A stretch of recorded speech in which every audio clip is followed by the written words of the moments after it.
So when did you? So you left and you did your own show. What made you want to do your own show? Well, I've always, since I was little, knew I wanted to sing. Since no you were matter little? What. Since I was You're little. so big now. Well, when I was much shorter than I am now. Yeah. I We always actually have the knew. same size chairs. That's the weirdest part. I know. It's so weird.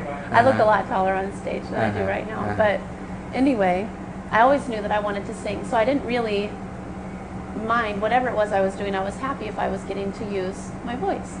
And I was actually in Echo Hollow when I got a text from Timothy, and he said, how would you like to do your own show next year? And I didn't really know if I wanted to or not, because I was really happy where I was. And wanted to do both, but realized I couldn't. Yeah. And that was the only reason I stopped working at Silver Dollar City, because I really, really loved it. Yeah. But I wanted to see what it'd be like to do my own show, and it was very fun. I got to pick out all the costumes and all the songs, and the band was awesome. It was the biggest live band in Branson. 10 guys. It was really cool. That is pretty big. It was very fun.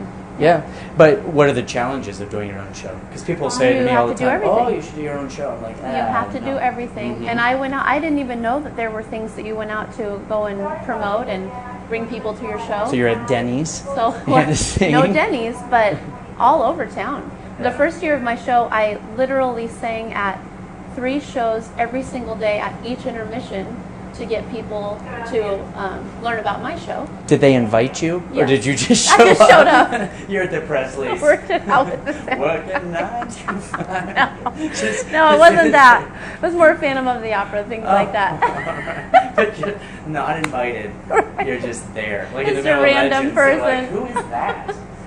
Yeah, who does she look like? Just walking. Yeah. Is that an angel? The first year was very tiring. Yeah. I was everywhere. I went all over town in one of my gowns to represent myself. Just like and Tim gave did when they people- got started. and gave people little tiny angel food cakes for the Voice of an Angel show, just to, introduce myself and get to know people. And so I went all over Branson to every single hotel, taking them vouchers Just to knocking come on see the the door. show. Please let me in. Because we knew if those people came, then they would know what it was. They could tell people, and it grew, and it was wonderful. Right. It was very fun. But it's probably really hard to build an audience, because It is. I've gone to some shows with people that come to town, and they're really popular outside of town, but then they get here and they have like 5 people in the audience. Right. It's very weird. It is very weird. But it grew and grew, and I was so thankful. And then I was off for a year and did some concerts, did some clinician work, and then got asked to be on the boat here. Well, I've had lots of people come through and say, we were so glad we found you again. Yeah. We tried to see your show and it wasn't there anymore, and the Americana had closed down, so that's why I went and did just other things, realized it wasn't the right time to try to keep going with it, because nothing was opening, nothing was working out. Well, there was that little storm. We had a little storm here, Yes. and that theater got hit pretty hard, right? Yes. The tornado ripped part of the ceiling off. They had to replace every single seat because it was all full of fiberglass. Oh. There was, it was just torn apart. So they literally took everything out, replaced it with all new things. It looked beautiful when it was done, but we got started, I think it was the very end of May when we finally opened that year. Oh, so you played that year? Yeah. Okay. Yeah, I guess did. you just had last year off. So. Yeah. But, okay, so you do a character, Aunt Edna, or what is it? Irma, I think. Aunt Yeah. Irma. So you do this in the show, and I just want to say there was a really funny time, because I knew you were going to do this thing, right? And by the way, when I found out you were going to be in the show, I cried. Did you? Because I thought we finally get to see you again. Well, I went on and I Googled it, okay? This is how I Google, because I have a very high chair at the desk. And so I also have a very high desk. Yes, so you must. Actually, I have to lean way down. And so I'm Googling you, and I'm like, hey, good. The first thing comes up, Michael. So anyways, no, but people were very excited, like you said, that you're going to be in the show. I saw it on all the forums, which are hysterical to read. Yes. And I know Tim reads them too. He does.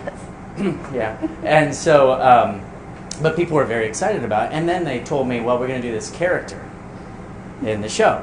And we want you, because I hadn't seen it at all in character. Like I had seen you had not seen it. The very first day I did not. And they said, we want you to pretend like you're getting this woman out of the audience and she's a random person. James, you've seen Irma?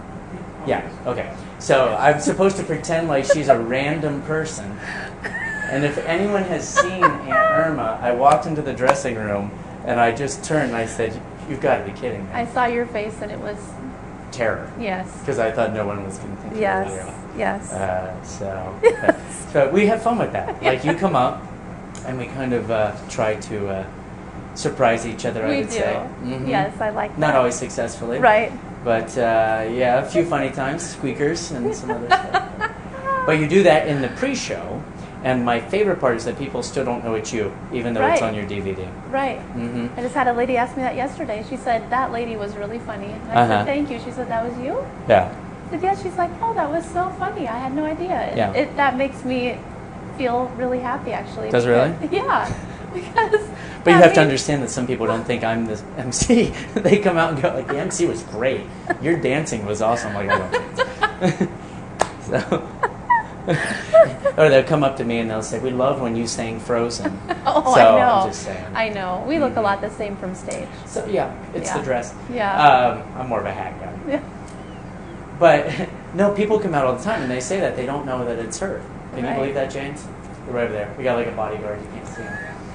He's off camera there. He's real. So they can't believe it. And so like yesterday when you were leaving the stage, I'll say different things.